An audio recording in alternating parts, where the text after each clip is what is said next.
Welcome to the Journey of Champions podcast. I'm your host, Matthew Groenewold, and today I'm joined and fortunate to be joined by the CEO of SportCirqls, Eddie Groenewold, as my co-host.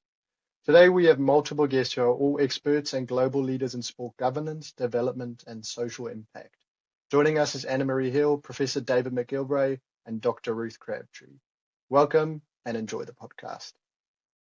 So to start us off, welcome everyone. Thank you for your time again. Annemarie, please tell us a bit about your journey and what you're currently working on. Yeah, hey Matthew, thanks for the opportunity to participate in this. My name's Annemarie Hill. I'm the Chief of Health Operations at Special Olympics International. And as your listeners may know or may not know, Special Olympics is a global organization for individuals with intellectual disabilities. And we provide year-round sporting opportunities, which are really not focused on elite sport, but rather amateur participation for all ability levels. And I guess my background and how I've sort of landed up here, I didn't start in the sport background. In the sports space, I'm a physiotherapist by profession and had an opportunity to start working for a sports nonprofit. So I left the clinical space and figured that I could always go back if I didn't succeed in sports management. But I really loved it and sort of moved from one sports nonprofit into Special Olympics South Africa, doing a unified sports program which focuses on inclusion of people with and without intellectual disabilities through sport. And I've just been with the Special Olympics movement now for over 20 years in different roles and find myself here at the headquarters team. Awesome. We'll move on to Professor McGillivray. How did you get into sports, the field of sports studies, and what are you currently working on?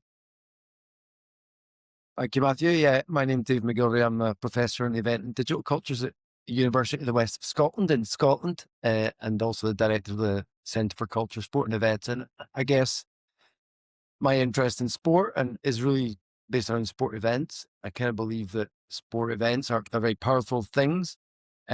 We see them all over the world through our media, but they're often used in such a way that can sometimes infringe the sort of rights that people should have, and perhaps aren't always used for the sort of power that they can have for good. So my commitment, my interest is really in making sure that we research and understand how we can use these events for social justice outcomes, because they're powerful. There's a lot of money put into them, but that money is sometimes used to benefit the few rather than a lot more people. And so in the context my work, I want to really be thinking about how my research kind of informs the way we might think about governing, organizing, planning, and delivering these events, so that we are prioritizing those that are most vulnerable and most marginalized, because that's actually how they can make a significant difference, because they are powerful brands. But if the brand is used simply to benefit, as I said, the few, then that's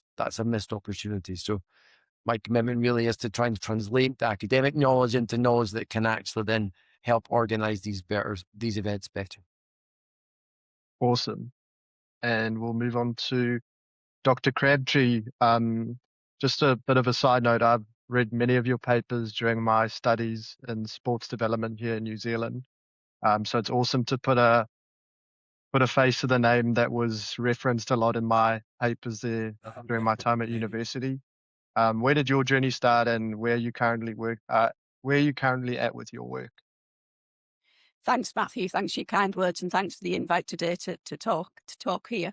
I started out over 30 years ago. I've always had a passion for sport, a love for sport. I didn't excel in any particular sport, but I played sport for fun, and I always really enjoyed it.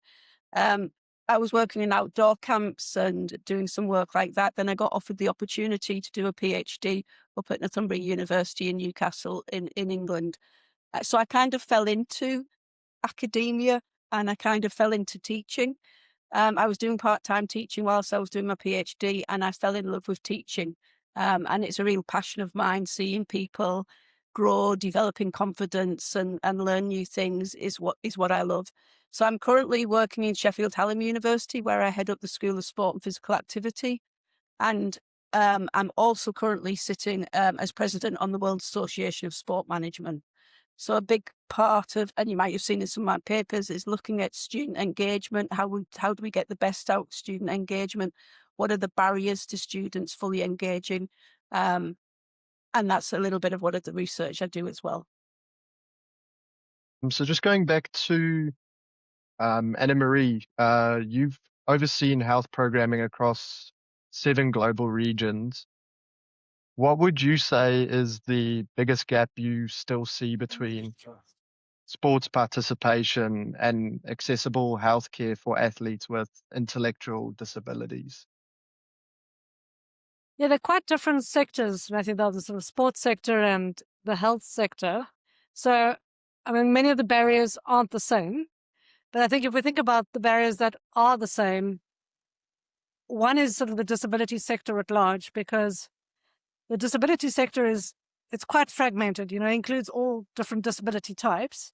And I think we tend to gravitate to those that we understand better. And so those are usually physical disabilities. And we think of accessibility as being, a ramp or a accessible bathroom or that sort of thing. Whereas for people with intellectual disabilities, the physical access is not their primary barrier. So I think representation within the disability sector by individuals with intellectual disabilities is one challenge. And we see that in the sports sector and we see that in the health sector as well. And I think the other parallel that I see between those two sectors is around the attitudes of the individuals involved, be they healthcare professionals or coaches or administrators. And it's not necessarily a deliberate exclusion, but rather a discomfort with engaging this population because they haven't been exposed to them and they haven't been taught about them. Or if they've been taught about them, it's really in theory, but they've never been in that situation where you're trying to assess someone who's completely nonverbal and you can't take a history and you're struggling to assess them, or you're struggling to include them in sport and you're not getting any feedback. So I think it's just this discomfort, and then one tends to do what you do best, which is going back to your comfort zone and working with those athletes that you're comfortable working with or the patients that you're more comfortable seeing. And the result of that is you exclude those that are hardest to work with and hardest to reach. And so it's, again, I don't think it's intentional, but without an intentional program to include them and train up those professionals and volunteers and officials, we will not see this population being actively included. Would you say as it's more in society as well to have that open understanding for these individuals, and not necessarily, like you said, is the mindset needs to change around it and get out of their comfort zone, especially for professionals? Yeah, but I think for everyone, even the general public, there's just there's so much stigma that goes around intellectual disabilities, and we see this in the global south, especially around believing that the cause of an intellectual disability is a curse from an ancestor. It really doesn't help the situation, because then you've got families that hide their children with intellectual disabilities, and then you're walking in the street, you never see someone with an intellectual disability. And so we kind of get stuck in this vicious cycle of exclusion. So I think, yes, we need to actively ensure that there's some engagement between healthcare professionals and sports officials in this population. But there's a larger attitudinal shift that needs to take place in communities, societies, and even down to the family level, in terms of being proud of the child or sibling with an intellectual disability and making sure you take them with to the restaurant and the mall and the sports game, because they need to be out there. We need to see them. Professor McGillivray, I just wanted to ask, in your research, you explore sports events and human rights. And one of the topics I looked at while I was at university was the effect of mega sports events and the effect they have on human rights commitments. I wanted to ask you, how can mega events better ensure that their human rights commitments translate into long-term positive impact? I think it's a great question, and I think my first response would help if our global leaders committed to protecting and respecting human rights. I think that's one of the biggest challenges that we have in this context, is that despite the awarding bodies for many of the mega sporting events having statutes, articles, commitments, policies to do with protecting and respecting human rights in the context of their events and beyond, that progress can be undone really quite quickly with the utterances of some of our global leaders. And that includes actually some of the global leaders that are leaders of the sports federations themselves, with good people working within these organizations to really advance these agendas. But then in that kind of global political stage, those being undermined. So I think the first thing also is that the awarding bodies follow through on the commitments that they actually have set out, because there have been a lot of pressure for a long time that these organizations, I'm talking like FIFA, the IOC, and other organizations that are the owners of events, that they accept responsibility for the effect that their event has upon human rights within the host environment and potentially beyond. And that took some time. That they had to be publicly shamed to do so. But then you need to then go beyond the rhetoric that says that we have a policy and that we are committed to actually, so go beyond the sort of performative dimension of that to actually ensure that there's kind of doing the doing. So actually investing resources, investing in the right people, having the right people, and having the organizational governance within your organization that can push these things forward.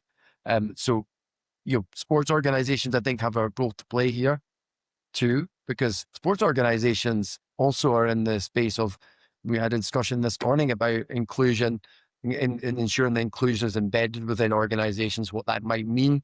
And inclusion really, I think, is also about protecting rights of diverse groups of people who wish to access and participate in sport. So the sports ecosystem around these mega events, because they are some of the beneficiaries and they're major participants in these events, also can advance that rights agenda. So if you've got a big event that makes commitments, then we need to make sure that the sports organizations, but also government, because states have the responsibility to protect the rights of their citizens, are working collaboratively, to ensure that this isn't just a one-off event that said, like, we believe in human rights, we declare our commitment, and then afterwards, within that host environment, that those rights are, there's backsliding on those rights.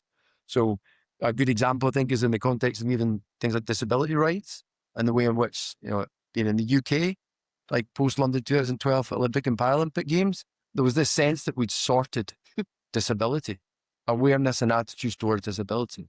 And yes, there was really, I think, impressive media commentary upon issues around about disability. Annemarie earlier talked about inspiration porn and the challenges of actually real issues around about kind of projecting elite athletes as being, well, they've overcome disability, so that means that we don't have an issue with disability, when everyday population, people with disabilities, were struggling to access welfare payments and the like. So that inconsistency is a real problem, because you can't at one level invest in a mega sport event in your country and commit to being, open to rights-based approaches, and then just after the event, pull back on those commitments at basic level. So I think there's no easy answer to that, but I think we need to get closer to making sure that these agendas that you set and you commit to around about an event, because it can be a catalyst, it can absolutely drive people and convene groups of people to actually ensure change happens, but that needs to be followed through with political will and resources afterwards. Dr. Ruth Crabtree, you operate at the highest levels of global sport governance and education. I just wanted to ask you how international sports management frameworks better empower local communities rather than just simply directing them. You've got some great questions, Matthew. Great, tough questions, challenging questions, but the right questions. Yeah, well, I'm in a privileged position where we can work on an international global setting, and we have this brilliant opportunity to work with different countries from around the world and different regional associations from around the world. We're here now in South Africa, in Cape Town, and I think the answer to your question is that we have to work in true collaboration. And what do I mean by true collaboration? To me, a partnership is not about somebody going in and saying, this is what you need to do. This is why you need to do it. You need to do it because we are the World Association, or we have a title, or we've been doing it the longest, or we've come from the most developed nation. To me, that's truly wrong, and we never learn if we do things like that. So how do we embrace and how do we share best practice? And I think the best partnerships and collaborations that I've worked with is I've learned from the local communities and the places where I've been. I teach international students, and the way that I learn is not from a textbook. It's from the students telling me about different cultures, different ways of seeing things. I don't know what the systems and processes are in South Africa or Africa. I don't know what they are in Asia, but my students teach me. And I think that's what we should do with the local community. So if I give you an example, we've had people go in from the Wasm board into a local school here. We want to leave a legacy project. And 2 of my staff went into that yesterday, and they worked with 60 sports captains of the future. And they came away, the teachers, absolutely buzzing, because the students had inspired them, told them stories, told them their journeys, etc. And that to me is a true collaboration of working with local communities, sharing best practice and learning from others and seeing different ways of doing things. And I think that's what a good international organisation should do. And that's the way that I think governance should work. And that we've had a fantastic keynote speech from Annemarie today, from the Special Olympics, talking about what they do, and that is embodying true inclusion and using the power of sport. And I think an organisation like WASM has a role to play in that as well. Eddie, do you think you can elaborate on, just to add on what Dr. Crabtree had said about athletes being able to showcase their journeys and tell their stories, and how that empowers them? Yes, just coming back. Yes, I think, I don't know if Fani has shared a bit of background on SportCirqls, but yeah, I think we did about 4 years of research before we even started developing the platform. And we actually, in 2022, we did a total redevelopment on, I think, what was needed in the market. And obviously the market is flooded with different, call it apps, from sports management to all various features. And what we saw was a very granular approach to technology for grassroots. So obviously there's some really nice tech available for premier leagues or the professional sort of sector. But what was really lacking was how does that technology trickle down to grassroots?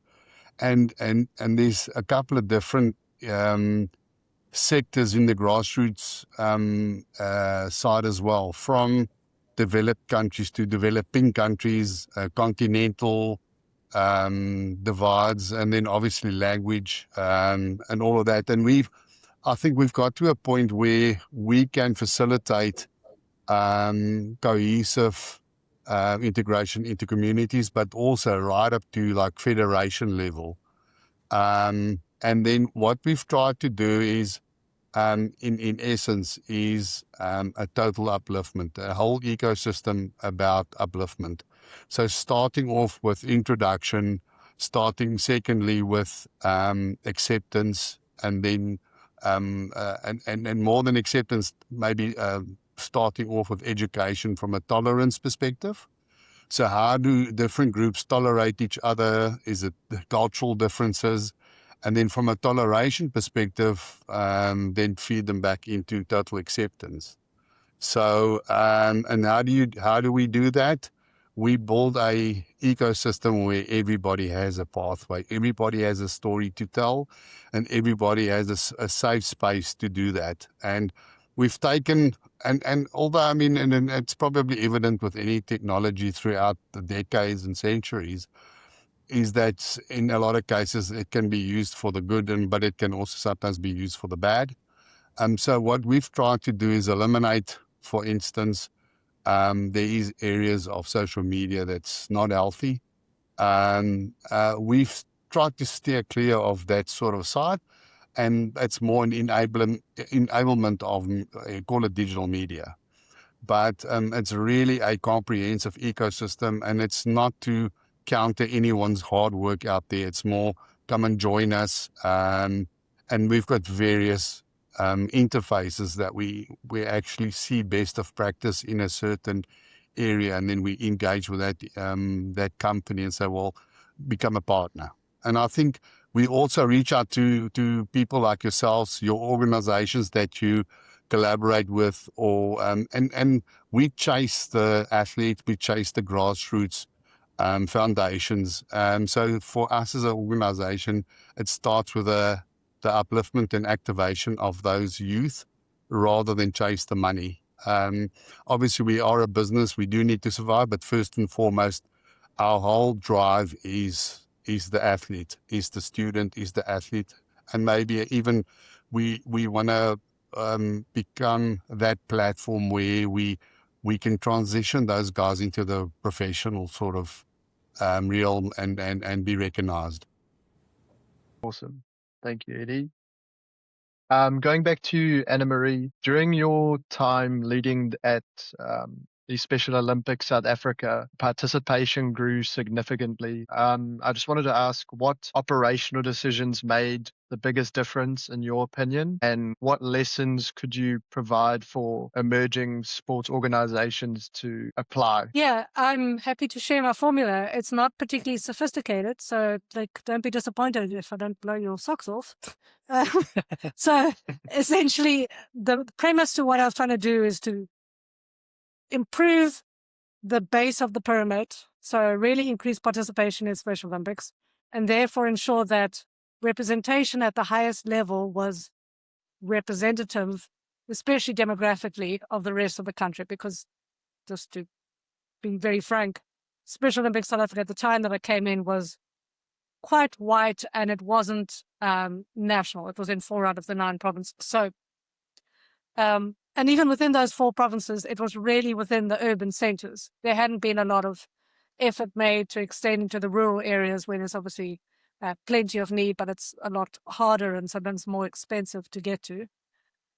So I focused on that, the foundation of the pyramid, and your pyramid can only be as tall as your foundation is wide. So I got a whole database from the Department of Education, Department of Social Development, on where all of the special needs schools were and adult group centers, workshops, and so on. And we went to them. So I think that's the one lesson, is physically going to visit those schools and centers to introduce yourself and introduce the program, so that there's a face behind the organization.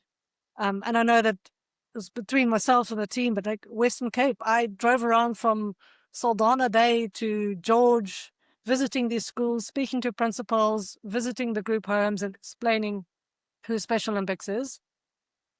And then the other aspect is that I don't want to say incentivized it, but I guess to some extent we did. So really, with every 10 athletes that signed up for Special Olympics, we provided a set of sports equipment, which included like stopwatches and a tape measure and some bibs and balls and cones and so on, as well as a commitment to train at least one coach. So it could be an educator or somebody else from that center. It could be a parent. And so we would follow up within the next couple of weeks and provide a full 4-day coaches training.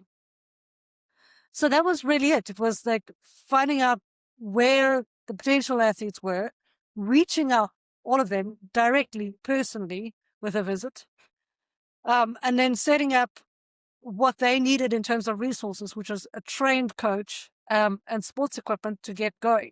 The rest would then follow, because we had arranged the competitions and provide the opportunities for them to advance. But that's it. That's the magic formula.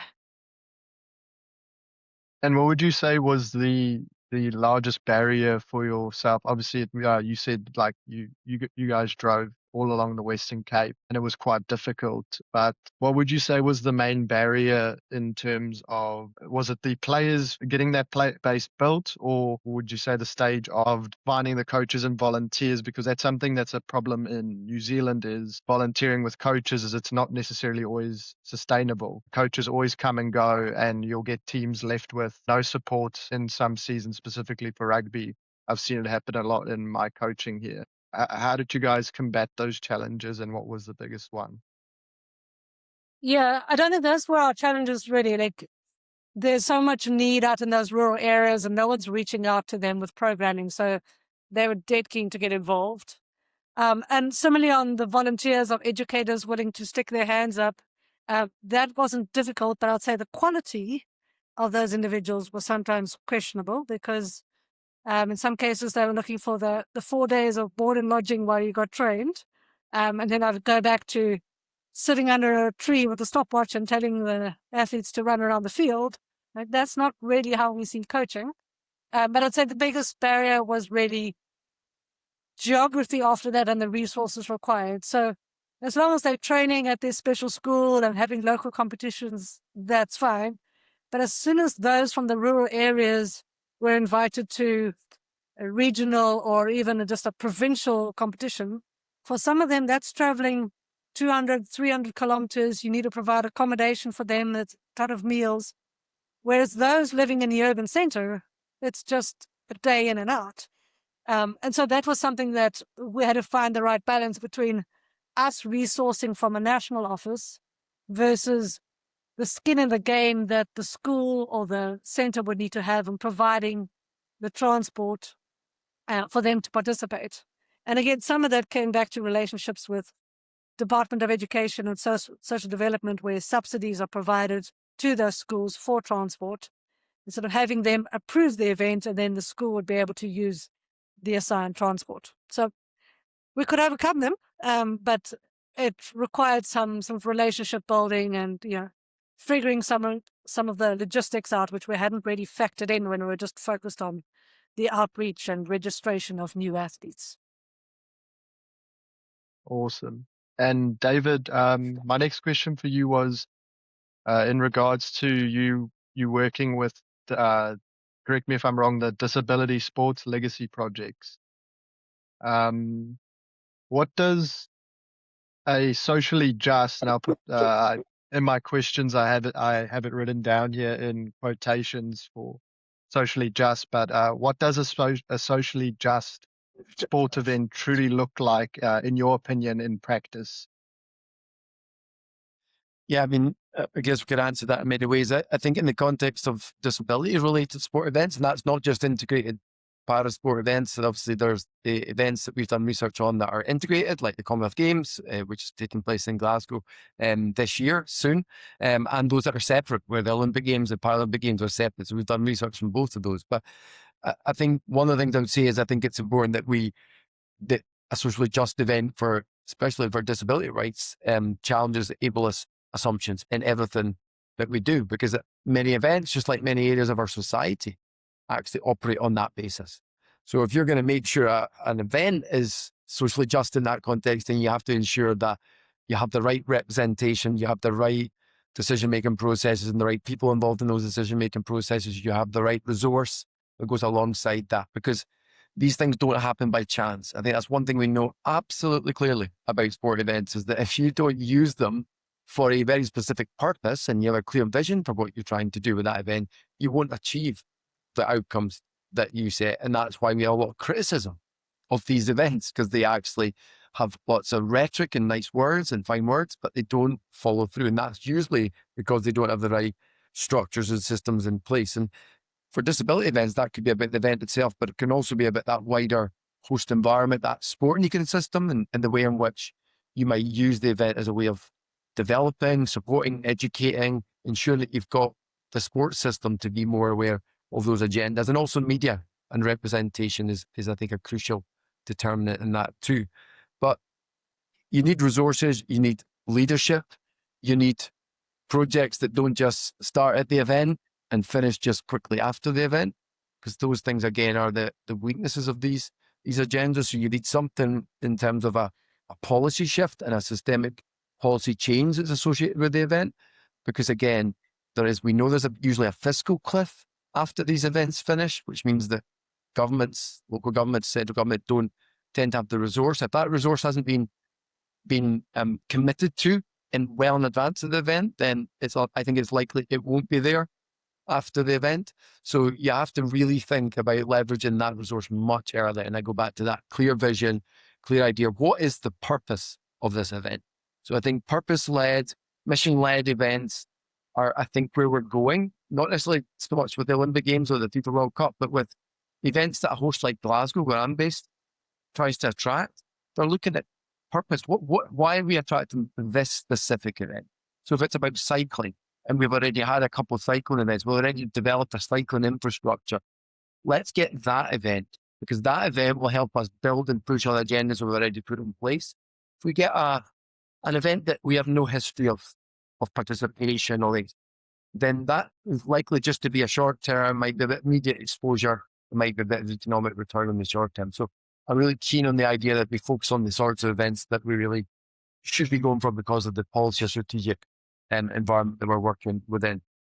And finally, I would just say, I think it's about making sure that benefits are distributed more widely and for those that are most in need of, if you like, that support. And again, you can do that if you've got a clear vision, you've got the resourcing of the right organizations and agencies, and that you engage in a kind of meaningful participation in decision making, but also in terms of engagement. So we consult regularly with affected groups around these events, but the consultation in and of itself is often too tokenistic, because the very notion of consultation, as we know, is that you've usually made up your mind about what you think you're going to be doing, and you're consulting just to have that potentially rubber stamped or to have a little bit of change to that.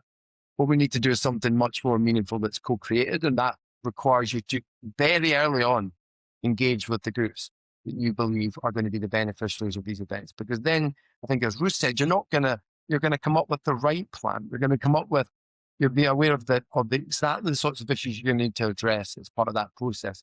And the experts aren't just the people who've been appointed within an organising committee. The experts are those people that are the sports organisations, the populations that are going to be there well after the event passes.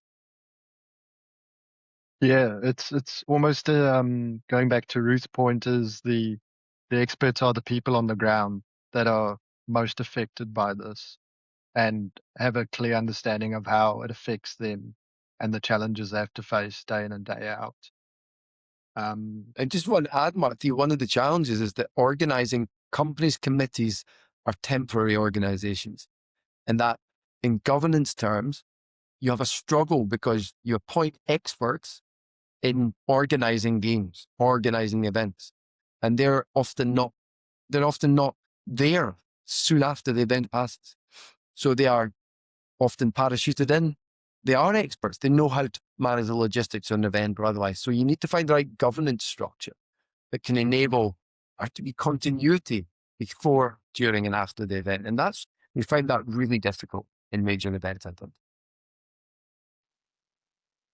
You see it in all sports sectors, but how big of an issue do you guys see, and this is a question for all of you,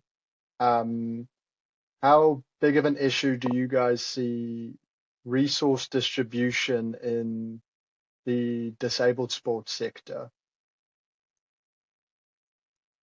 You mentioned a good story earlier, Annemarie, not to put you on the spot, about the Special Olympics and how the media picks up the Special Olympics and how it doesn't pick up some of the stuff that the Special Olympics does, that you shared this morning, which is a good demonstration, I think. I think it's challenging because sort of people see value in different pieces, and equally the media see value in different pieces. So something like elite sport, people can relate to, and the media, tag onto it, and people get behind role models. And then something like just your amateur, participatory sport doesn't really get the same attention. And that's where the masses are participating. Yeah. And we don't see that. We see elite sport on TV all the time. And similarly with disability sport, we see a lot of it going into elite disability sport. Special Olympics, as I said, we don't do elite sport. So the disability sport that does get the attention is the Paralympic Games. They're doing fantastic work, so I don't want to take anything away from them. But it does mean that we don't have a fair representation of everything that's going on. Maybe like within the disability sector, but then also the right balance between professional and amateur sport. I think I would add, Matthew, that one of the really interesting things about the Commonwealth Games are happening in Glasgow in 2026, and there's been no public funding for that event. It's an integrated para-sport event, so there's para-athletes competing on the same stage as non-disabled athletes. But what has happened in Scotland is that the Scottish Government has committed additional £20 million, I think, of funding for sport organisations and a summer of sport. And many of those organisations that are benefiting are disability sport organisations because of the integrated nature of the event. So there is still the power of the event to convene. And I think I'm a big believer that the convening of influential people in a room to commit resources to achieve something that wouldn't have happened, but perhaps had the event not been there, because there would have just been the regular fight for resources. We need it, so does education, so does welfare, so does, everything else. So I think there is a power to that, but it's how you realize that power and translate it into actual funding to support organizations that are really struggling for funding. And so there's a weakness if the high power of the event, the media focus on the event, then wanes, and actually sports organizations have less money than they had before. But I think there is also a real opportunity that if you can convene and get government to support ongoing funding, and maybe even the private sector and other organizations, because they see the value, then that is still possible. Matthew, I'll add something. I'm going to contradict myself here, but in a previous life, I sat on one of the adjudication boards for the National Lotteries Commission, the Sports and Recreation Board. And we sort of created categories and caps for like the amount of support that could go to national federations versus provincial federations versus clubs and schools and so on. And we actually set caps or grants that were higher for disability sports organizations, and including programs that focused on women and in women with disabilities and so on. It probably wouldn't have happened if I wasn't at the table and maybe some other people weren't at the table to advocate for that. But it can happen. Like, I think there's a willingness that someone needs to be invited to the table and then speak up when you're at the table. And then the resources can be placed in the right areas to create that equity. It usually doesn't happen organically, and it should be happening organically. 100%. Ruth, I just wanted to ask you, in your experience, what would you say separates, pardon me, what would you say separates a sports system and higher education institutions that genuinely embed inclusion and social justice from those that simply reference them in their policies?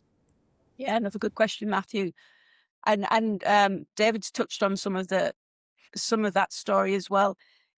We can have the best organisations that have the most marvellous, flowery mission statement, vision statement we've paid a consultant $100 million to write it for us, and it tells us all about social inclusion, equality, diversity. What we do is the best thing in the world. But all it is at the end of the day is a piece of paper with those words on it. And that's what I try and teach the students when we're thinking about strategy. What about if we think about the values? Where do those values come from? Well, the values only come from the people. So we have to be value driven. And what are our true values? And I think universities and any institution, but my job in a university is to endorse those values. What are the values that are needed in society? If we want to be value driven through inclusivity, diversity, inclusion, equity, etc., then who are we being held accountable to? And the only person that we're held accountable to is ourselves. So we have to be, as role models, we have to be able to demonstrate that we hold true to those values of equality, diversity, and inclusion. And we have to act them every day. So we can have fantastic policy documents that mean nothing, but we can have people that can change the culture, and the culture should be seen. It should be in our DNA. And it's sad that we have to write policy documents that explain what EDI is, because if we're a really true society where we want to embrace equality, diversity, etc., then we should just live that out. But we can only do that through the values that we hold dear and how we enact them on a daily basis. I coached an aspiring athlete that unfortunately passed away, and had the talent to be an amazing sportsman, but didn't necessarily have the support around him. I always saw myself getting into S&C post-study, but after discovering that news, my values had shifted to prioritizing sport development, and which led to me approaching Eddie and them to join their company and to try and make a difference and uplift athletes. To get back to my question, this is for you, Ruth, is how should universities measure success beyond employment rates, particularly in terms of social impact that their graduates can go on to create? Yeah, David will align to this, but in the UK system, and it's probably the same systems across the world, that universities have to be accountable to the office of students, to the government, etc. And we have to fill out metrics every year to say what our employability rates are, how many students we have, what our contact hours are. It's very metric driven. And it's a sad way to measure student engagement and to measure student success. I think our job at a university is to produce, we're the global citizens of the future. You've just described to me, Matthew, in that question, your values. So I can instantly see the values that you hold close to you. And it's very hard to measure that. But I think if we see our students graduate and go out to society and undertake and get involved and are good global citizens that embrace inclusion, that embrace equality, that are not judgmental, that take part in those schemes and initiatives that you're talking about, that volunteer, that go overseas to work in different projects, to work with developing nations and learn about the different barriers that society faces and to learn intercultural skills. That's really hard to measure, but I'm more proud of my students that I see graduate that have got involved in all of that, rather than having me to say that 60% of my students are in employment 18 months after graduating. And that's the unfortunate way that we measure, but we don't measure the softer side of developing younger people.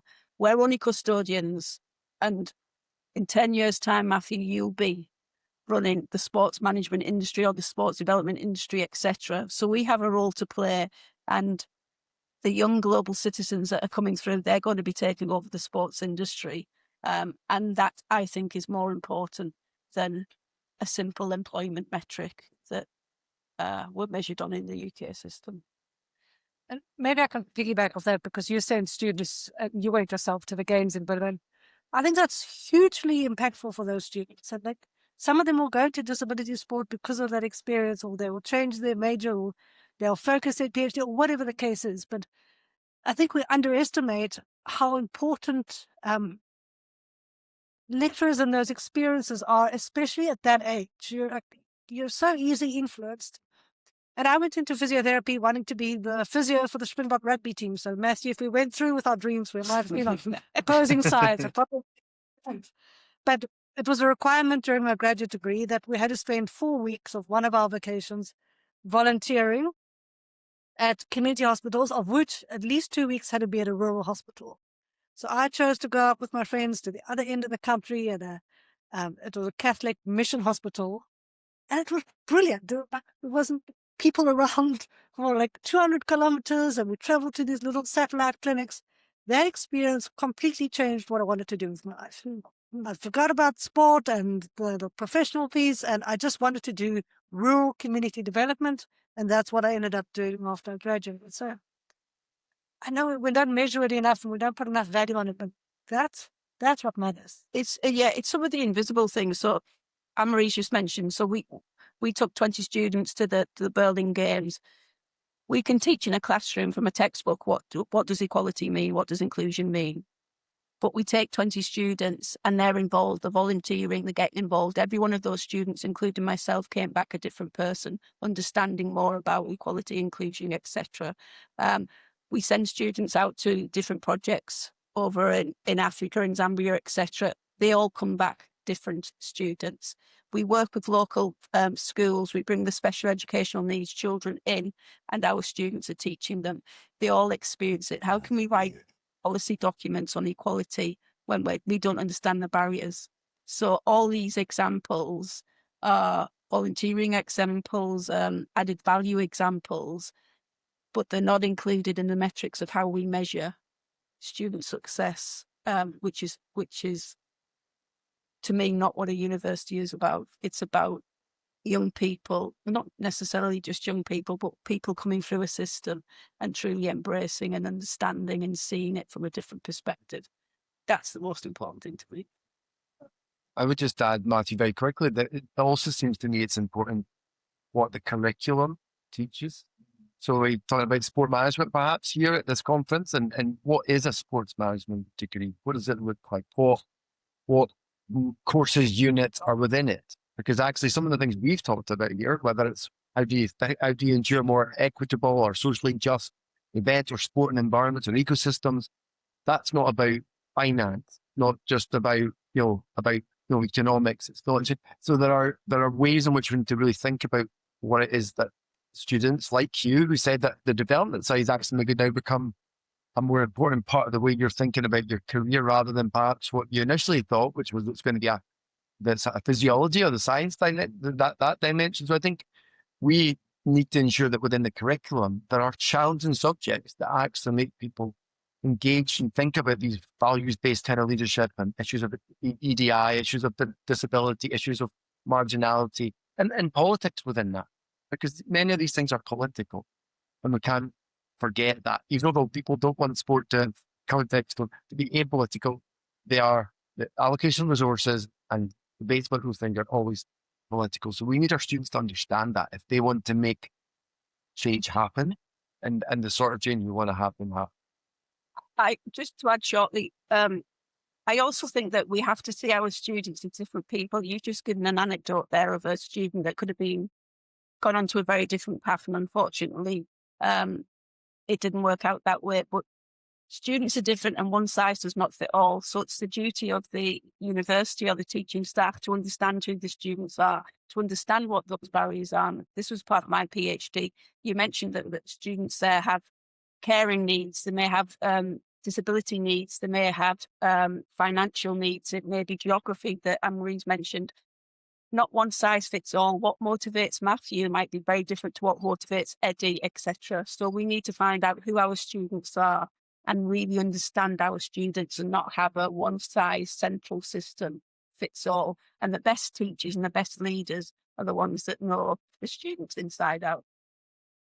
Thank you all for your time today to educate and discuss these important topics in sport. Your continued work does not go unnoticed, and we look forward to seeing your future projects and how sports can be the bridge for athletes from all backgrounds and all walks of life. SportCirqls is your complete sporting ecosystem for players, clubs, schools, and sport organizations. Showcase your journey and give yourself the best opportunity for your sporting career. Like, subscribe, and sign up to SportCirqls, which is now free for individuals and athletes. SportCirqls, your journey, your story, your future. Thank you.